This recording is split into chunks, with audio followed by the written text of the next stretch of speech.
Good day. My name is James Mivig Chavez, a first-year nursing student at Tanchuling College Incorporated, and I'm going to perform the assessment of the cardiovascular system.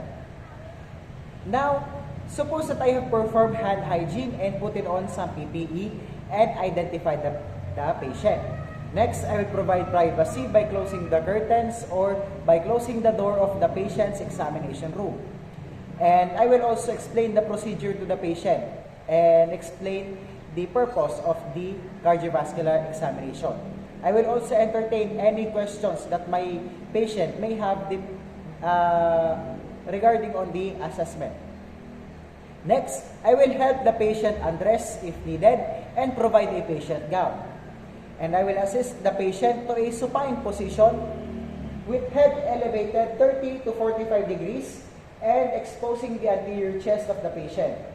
I will also provide a bed blanket and expose only the body parts that is needed to be assessed.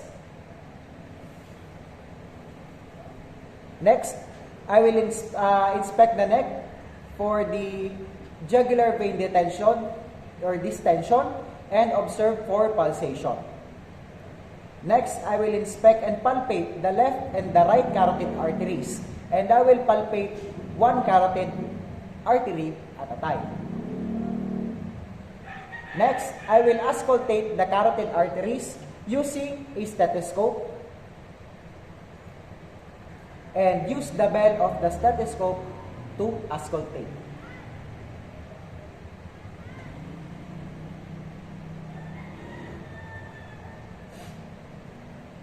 Next, I will inspect the precordium for contour, pulsation, and heaves. Observe for apical impulse at the 4th to 5th intercostal space. Next, I will use the palmar surface of my hand, and my forefingers are held together and palpate the precordium gently for pulsation. And I will also remember that my hand should be warm. Palpation proceeds in a systematic manner with assessment of specific cardiac landmarks: the aortic, the pulmonic, the tricuspid, the mitral areas, and the Erb's point. I will palpate also the apical impulse on the mitral area. And I will note the duration, force, and location in relationship to the mid-clavicular line. Next, I will use a systematic auscultation using a stethoscope, and I will use the diaphragm of the stethoscope for high-pitched sounds, and I will use the bell to listen for the low-pitched sounds. And I will begin to auscultate at the aortic area, moving to the pulmonic area, then to Erb's point,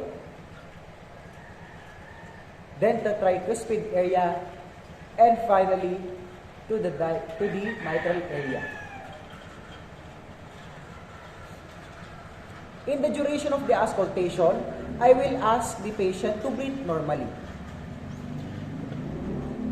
And I will also focus to the overall rate and rhythm of the heart and the normal heart sounds.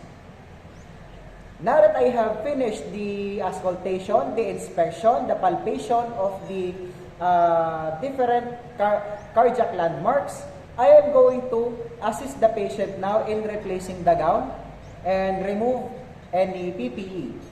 And I will perform again hand hygiene and continue with the assessment to the specific body system as appropriate or indicated. And I will initiate appropriate referral to other healthcare practitioners such as a physician for further evaluation as indicated.